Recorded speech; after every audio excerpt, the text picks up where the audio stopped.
Before we get to Tommy, though, this little grab was brought to my attention yesterday from Nathan Buckley, Rosie. Who have we anointed as the new Joffa? That's Ed. Ed's always been wanted to fulfil that role, been in that role in many ways. So Ed's the new Joffa. You have been Joffa in a suit for a long while, haven't you, Ed? Joffa and I are kindred spirits. I take that as a badge of honour. I don't take that as a slight or anything else like that. It wasn't meant as a slight, Ed. And I didn't take it as that, Das. I'm glad you're not taking it as a slight. No, but you're trying to push that out. You're promulgating this as if there's some sort of... You're doing a Carol Wilson, except you didn't interrupt me. Not yet, anyway. Now,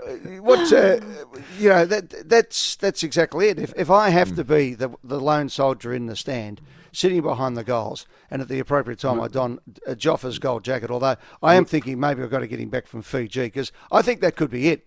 No Joffa, no football. It's as simple as that. You reckon that's what's happened?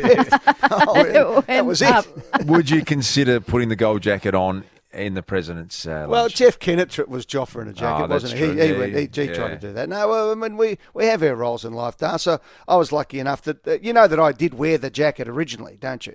You know how it happened. I knew you were behind I wore it that, on the footy show. So, right. And Joffa saw it and said, "Can I have your jacket?" And I said, "Well, it's actually Bert Newton's, I think." And stole it from Bert. we got it into the costume department at 9, and that's how it all started. But, I think we need to do something. I'd love to get Joff back, I must admit. I'm missing Joff. He's a great man and would be doing great things at the moment too. He does so many great things. In fact, he wore himself out, Das. That's why he's ended up going to live in Fiji. Yeah. And the cost of living was getting him. And as always with Joff, he was ahead of the pack. He saw sort of, not necessarily the coronavirus, but he saw sort of the economy coming his way and thought, that's it, I've done enough, I'm going to go and have a rest. Well played, Joffa. Might be nice over in Fiji at the moment where he is. 19 degrees atop today. Glad we cleared that one up. Tommy Brown, he's up next. It's 22 minutes to 7. Where'd he say that, Bucks, by the way? In his, general Collingwood missives on the website. All right, well, I want him to be the next Jock McHale. Win 4 no pressure. Go on.